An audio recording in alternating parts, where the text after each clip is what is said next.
The goal is to crack $500,000 a month in the next 2 months, 3 months. If your goal is 500K in the next 2 or 3 months, I would probably put money, if I was a betting man, that you could get there by just increasing ad spend. You might have to switch over to a VSL funnel, but literally if you change nothing else, I would be increasing ad spend. And one of the cool things that I would be focusing on if I was you, Boris, because once again, I think you and I might be similar where it's like, okay, I need to be fucking with something inside the system or in the organization, like where I feel like I'm useless. So what Yeah. I would typically do, it's like, okay, right now you have these metrics, right? So you have click-through rate, you have your cost per message, you have your booking rate from the DMs, you have your show rate, you have your close rate, and then you have your cash collected percentage, which is 40%. I would then be looking at, okay, instead of trying to mess with this thing that's working, is there anything I can do to make it a little bit better in that funnel already?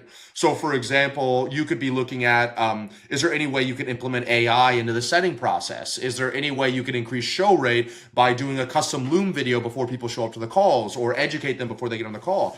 Could you do that tier structure and have the better salespeople get on the better calls just based on your current qualification process, and not as good people get on your okay calls? Another Yeah. example to increase sales velocity, this is what we do. We have two tiers. And tier one takes up 80% of the calendar space every single day. And tier two takes up 20% of the calendar space every single day.